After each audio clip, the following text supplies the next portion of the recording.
제로님 간단하게 말씀드리면 분재 도량풀이라는 이름으로 해서 여러분 아마 아시는 분은 다 아시고 서울에 계신 서울 경기권에 계신 분들은 특히 전시회 참여도 많이 하셨고 지방에 계신 분들도 제로님 그 전시회 참여를 많이 하셨을 겁니다.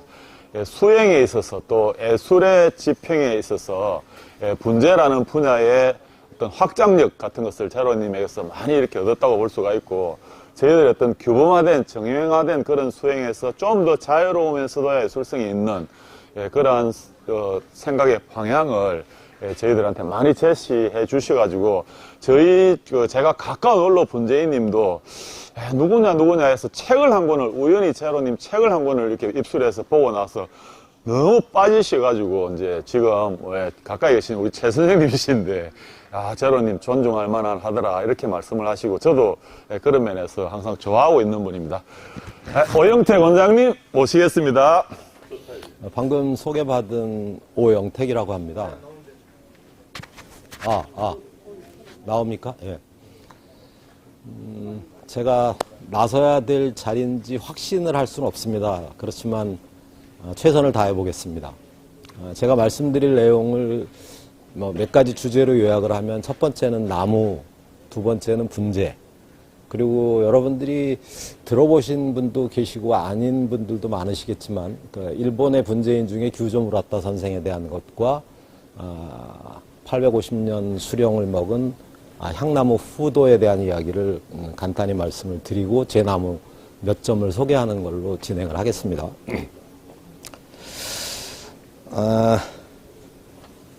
나무가 있습니다. 물론 이 나무가 천사를 먹은 건 아니지만 우리가 혹시 이제 천사를 먹은 나무가 하나 있다고 가정을 해봅니다.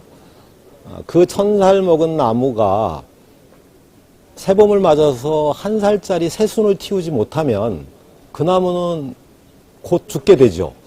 자, 이 세상에 있는 모든 생명체 중에 천살 먹은 뿌리와 밑동과 줄기 그리고 한 살 먹은 새순이 공존을 해야만 비로소 존재의 의미를 갖는 그러한 생명체가 무엇가 있겠습니까? 그건 바로 나무죠.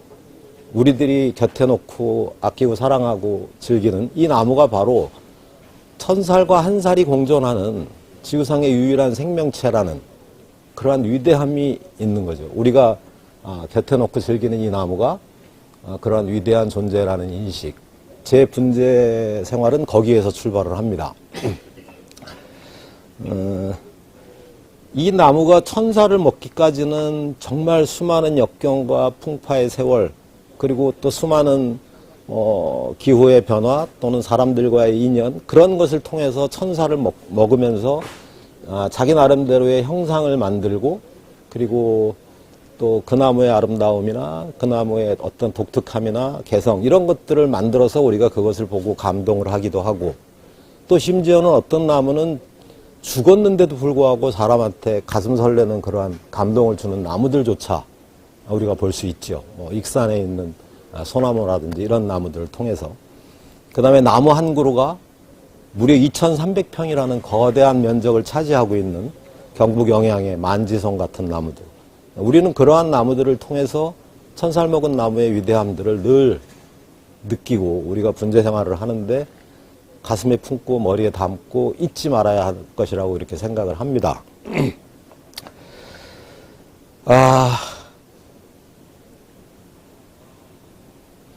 그렇게 해서 우리가 지금 만들어가는 이 나무 하나하나는 그 천살 먹은 나무들이 천년의 역사 동안 만들어온 줄기와 가지, 그리고 가지와 가지, 또 가지와 잔가지 속에서 만들어지는 공간의 질서들을 보게 되죠. 또 그 공간의 질서를 만드는 모든 나무의 구성 요소들이 만들어가는 시간 질서를 또한 볼 수 있습니다. 결국 우리가 나무를 분재의 형식 안에서 조형을 한다라고 하는 것은 이 천살 먹은 나무들 또는 뭐 그보다 나이가 적더라도 고목들이 가지고 우리들에게 보여주고 있는 공간 질서와 시간 질서를 화분 위에서 재현하는 그러한 또 다른 창작 활동이 되는 것이죠. 그래서 저는 이 분재라는 것을 이제 저에게 공부하고 있는 문화생들에게 항상 그렇게 얘기합니다. 분재는 누구나 시작할 수 있다. 그러나 아무나 잘할 수는 없다. 모든 분재인들은 처음 시작할 때 누구나의 범주에서 시작을 합니다. 그러나 그 누구나가 시간이 흘러서 5년이 지나고 10년이 지나면 그 누구나 중에서 극히 일부만이 아무나로 선택받고 그 아무나가 돼서 분재를 잘 하시는 분들은 남다른 노력과 또 나무에 대한 애정, 또 분재라는 창작 행위 또는 문화 활동 이런 것에 대한 열정을 갖고 있는 분들만이 아무나가 되어서 나무 본래의 진면목들, 또 나무가 가진 아름다움, 또 자기가 생각하고 있는 많은 나무의 아름다움을 직접 표현하고 만들어가는 그러한 즐거움을 누릴 수 있게 되는 거죠. 그래서 분재는 시작은 쉽게 할 수 있지만 그 완성에 이르기까지 또 나무의 진면목을 알게 될 때까지 또 내 생각을 나무에게 표현하고 나무의 생각을 내가 읽어내고 이러한 것들이 그다지 만만치 않은 그러한 그 과정이라고 저는 생각을 하고 있습니다. 혹시 여러분들께서 일본의 푸도라는 850살 먹은 향나무 이야기를 들어보신 적이 있는지 모르겠어요. 또 그 푸도에 관계된 일본 근대 분재의 아버지라고 이제 존경을 받고 있는 규조 무라타 선생의 이야기를 들어보신 적이 있는지 모르겠어요. 사실 우리 분재인들이 일본에 가면 오미야 분재촌 제일 구석에 있는 구하원이라는 곳은 관심조차 없습니다. 그러나 그 구하원이라고 하는 곳의 원주였던 규조 무라타 선생은 대동아 전쟁 때 그 많은 일본 분재를 살려낸 주역이고 또 일본 황실의 분재를 관리해온 분이시고 하여간 일본 분재계에서는 대단한 일들을 그러니까 근대 분재의 기초를 다졌다고 할 만큼 중요한 역할을 하신 분이고 또한 그 미국의 분재인들을 많이 그 초청을 해서 미국 분재인들을 양성하고 결국 1967년 우리가 1982년인가에 분재협회가 만들어졌는데 미국 분재협회는 1967년에 만들어졌어요. 굉장히 빨리 만들어졌죠. 그것 또한 규조 무라타 선생의 역할이었습니다. 근데 이분이 일본 분재계에서 그 푸도라는 이름을 가진 850살 먹은 향나무를 우여곡절 끝에 이제 소장하게 되었는데 이 나무는 워낙 귀해서 일본의 석유 재벌이 그 향나무를 소장하고 있을 동안에는 우리가 그 오페라 중에서 팬텀 오브 오페라라고 하는 그런 게 있는데 이 나무의 이름이 팬텀 오브 신바쿠 진백의 유령이라는 이름을 갖고 있을 정도로 일반에게 공개가 되지 않던 나무예요. 이것을 우여곡절 끝에 규조 무라타 선생이 결국 손에 넣게 됩니다. 그래서 이제 구하원에 그 나무가 이제 들어가게 되는데, 그때 주로 미국의 브루클린 식물원을 중심으로 활동하던 미국의 분재인들을 교육을 주로 하고 있었어요. 근데 그때 구하원을 방문한 브루클린 식물원의 일행 중에서 한 분이 저 푸도를 내가 구입을 해서 식물원에 기증을 하겠다. 그러면서 이제 무라타 선생에게 그것을 우리에게 줄 수 있는가 의사타진을 하게 됩니다. 그런데 이미 그 푸도라는 향나무는 일본 분재의 어떤 유산, 상징 같은 존재가 되어 있었기 때문에 아무리 자기 나무라 하더라도 그것을 마음대로 미국으로 양도할 수 있는 입장이 아니었어요. 그래서 그것을 일본 분재인들을 다 설득을 해서 결국 기증의 형태로, 사실 미국에서는 큰 돈을 주고 구입을 희망했지만 기증의 형태로 미국으로 보내게 됩니다. 근데 그때까지만 해도 미국의 검역법은 나무를 전부 흙을 털고 또 훈증 과정을 거치고 또 일정 기간 동안 별도의 장소에서 보관을 해야 되는 그러한 검역법이 있었기 때문에 이 푸도는 케네디 공항에 도착할 때부터 미국 매스컴의 집중적인 조명을 받으면서 아주 화려하게 입성을 했지만 결국 1년을 못 살고 고사하게 됩니다. 그런데 이 푸도의 희생이 거기서 끝난 게 아니에요. 1976년 미국 독립 200주년 때, 우리나라에서는 도자기를 선물하고 이런 여러 가지 각국에서 이제 그 독립을 축하하기 위해 선물을 보내는데, 일본 사람들의 분재에 대한 그 열망이 얼마나 컸는지는 바로 그 선물을 미국 독립 200주년 기념 선물을 일본 정부에서는 분재 53점을 기증하는 것으로 결정을 했어요. 그런데 이것이 또 후도와 같이 뿌리를 털고, 그러니까 흙을 털고 가면 그 중에 몇 점이 살아남을지 알 수가 없게 되겠죠. 그래서 이 후도의 사례를 이제 설명을 하면서 우리가 기증을 하는 것이니 사후 1년간 우리가 가서 관리를 해주겠다. 그러니 털지 말고 가자. 해서 이 53점의 나무가 후도의 희생 위에서 뿌리를 털지 않고 그대로 미국 국립수목원에 갑니다. 그렇게 해서 그 나무를 바탕으로 미국 수목원에서는 분재박물관이라는 걸 처음으로 만들게 되는 거예요. 자, 만약에 규조무라타 선생의 선견 지명과 이 후도라는 850년 된 향나무의 희생이 없었다면 일본 분재가 세계화되는 어떤 단초를 이룬 그 미국 국립수목원의 일본 분재 박물관을 만드는 그 과정은 존재하지 않았겠죠. 자, 우리는 이렇게 아까 1000살과 1살 먹은 나무가 공존하는 위대함 또는 후도라는 나무와 그 나무를 기증의 형태로 미국으로 보낸 규조무라타 선생의 생각과 또 후도라는 나무의 희생, 이러한 것들을 우리가 분재라는 취미 또는 분재라는 창작 활동을 하는데 늘 가슴에 담고 머릿속에 담고 하는 것이 분재인들의 올바른 태도가 아닐까, 뭐 이렇게 생각을 저는 하고 있어요. 제가 실수를 하지 않으려고 이렇게 좀 메모를 해와서 그걸 보면서 좀 하겠습니다. 이제 이어서 뭐 약간 방향이 다른 이야기는 하지만 제가 저를 좀 아시는 분들은 제가 한국 분재의 정체성에 대해서 굉장히 오랫동안 많은 글들을 써왔고 또 실제 제가 나무를 만드는 과정에서 우리 한국의 전통미의 특질들, 특히 선과 여백이라고 하는 것을 중심으로 제가 나무를 창작하는데 많은 실험적인 활동들을 해왔다는 것을 아시는 분들도 좀 계시죠. 오늘 제가 소개할 나무들도 그런 범주에 있는 나무들일 텐데, 우리 서우근 경매사님께서 여러 번 인용을 하셨던 양화소록이 있죠.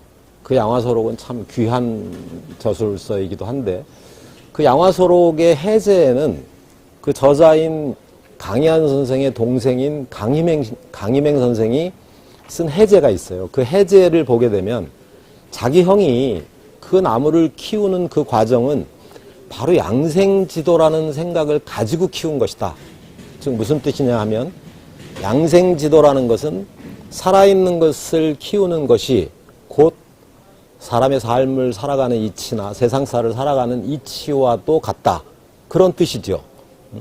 그 다음에 이 이야기는 그 후에 한참 지나서 우리 분재계의 선구자 중에 한 분이신 손상현 선생이라고 계시는데, 그 손상현 선생님의 분재인상이라는 책 속에서 배지양심이라는 말이 나옵니다. 배지양심이라고 하는 것은 또 역시 나무를 키우는 것이 내 마음을 키우는 것이다. 이러한 뜻이죠.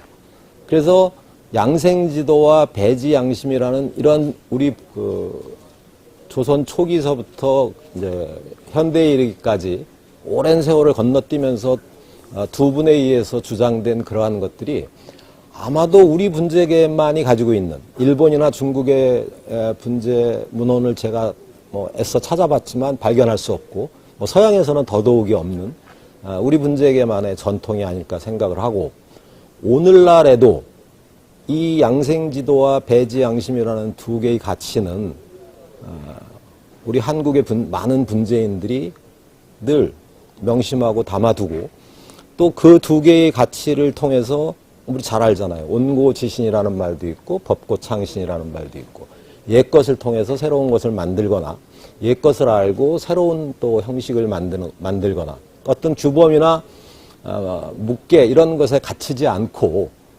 어떤 울타리 안에 갇히지 말고 새로운 것을 계속 창작해 나가자는 그러한 뜻을 뒷받침하는 아주 중요한 가치가 바로 양생지도와 배지양심이 아닐까 생각을 합니다. 제 분재 선생님들은 여러분이 계시지만 그 중에서 아름다움에 대한 것을 깨닫게 해주신 분은 울산의 사산 지천호 선생님이시고 또 기술적인 것들을 알려주신 분들은 또 다른 분들이 계십니다. 그러나 제가 생각하는 저의 가장 큰 분재 스승은 바로 우리 옛 그림입니다. 우리 옛 그림 속에는 특히 18세기 이후 조선 영종조 시대 이후, 즉 인간이 무엇인가에 눈을 뜨기 시작한 그 시점서부터 조선의 천재적인 화가들이 그려낸 그림 속에 있는 나무들이 많이 있어요. 저는 그 나무들을 중앙박물관에 소장된 그림이건 개인이 소장하고 있는 그 수많은 그림 속의 나무들을 죄다 훔쳐서 그것들을 전부 분에 올려봤어요. 분에 올려놓고 보니까 지금까지 우리들이 보아왔던 그런 규범적인 분재, 특히 일본의 분재와는 너무나 다른 그런 아름다움이 그 분 위에서 그대로 연출이 되는 거예요. 그래서 그때부터 선생이 따로 있는 것이 아니라 이 조선의 위대한 천재 화가들이 그려낸 그림 속의 나무들로부터 나는 수많은 가르침을 얻을 수 있겠다. 이런 생각을 하게 된 거죠. 그래서 이제 그쪽에서 보아온, 그 그림 속에 보아왔던 나무를 그대로 모방한 나무들도 있고, 또 그것을 응용을 해서 선과 여백을 중심으로, 또 우리 서경매사님이 자주 얘기하시는 퇴락미, 나무가 일종의 격식을 넘어가서 전성기를 지나고 나면 비로소 그 나무가 갖고 있는 본성만 남고 그것이 보여주는 아름다움이 있거든요. 이제 그러한 것을 우리가 퇴락미라고 할 수가 있는데, 이제 그러한 것들을 제 나무 속에 표현하고자 하는 그러한 노력들을 지금까지 한 15년 이상을 해왔습니다.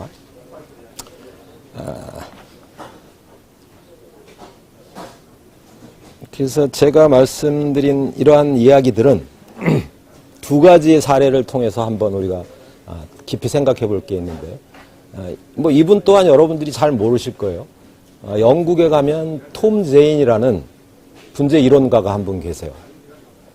근데 이분이 쓴 글을 보면 제목이 Stop to Copy Japanese Bonsai예요. 자, 일본 분재 베끼기를 멈추자.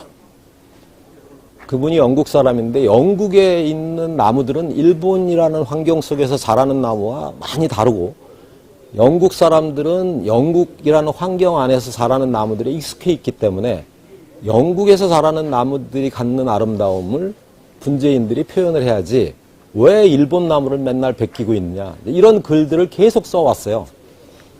또 플로리다 분재협회나 이런 데서도 아까 말씀드린 규조 무라타 선생이 미국 분재협회 창립 기념식에서 뭔가 대단한 말씀을 해줄 줄 알고 잔뜩 기대를 하고 있는데, 거기서 규조 무라타 선생이 어떤 이야기를 하냐면 미국인의 정체성을 갖는 분재를 만들어라, 이렇게 말씀하십니다.